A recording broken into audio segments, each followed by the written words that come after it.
Hey everyone, today I'm going to be documenting my experience at Chowking Philippines to see how they implement the 7 C's of marketing in their service delivery. I'll be focusing on the product, price, promotion, place, process, personnel, and physical environment. First is product. Chowking Philippines offers a unique blend of Chinese and Filipino flavors.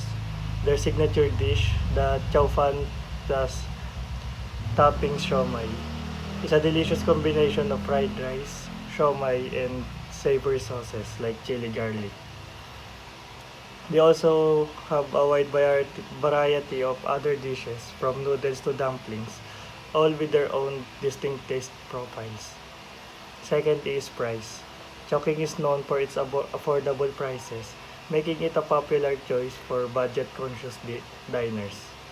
They often have value meals and combo deals that offer great value for money.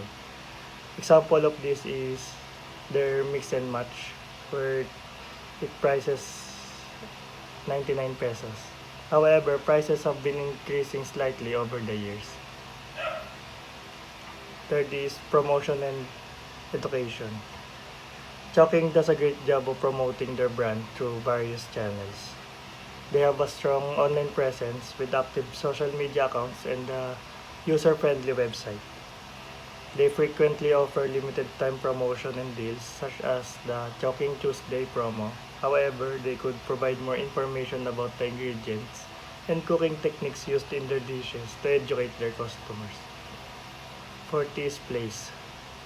Chowking has a widespread presence across the Philippines, making it easy for customers to find a location near them.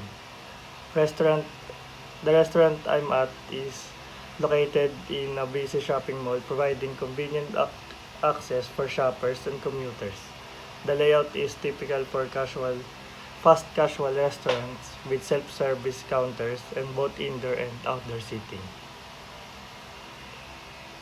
Process. The ordering process of at Chowking is generally efficient, with clear menus and friendly staff. However, during peak hours, there can be long lines and wait times. They could improve their ordering system to reduce wait times and enhance the overall customer experience. Service personnel. The service personnel at Chowking are generally friendly and helpful. They are patient and attentive, assisting customers in making their selection and answering any questions. Physical environment. The physical environment of Chowking restaurants is clean and inviting. The decor is modern and comfortable, with ample seatings and good lighting. The restaurant is well maintained with clean tables and restroom. Overall, I'm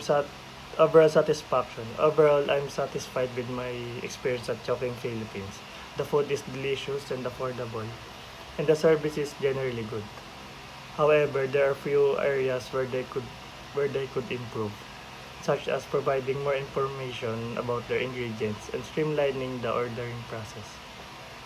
And that's it. That's it for my vlog on the 7 piece of marketing at Chowking Philippines. Thanks for watching.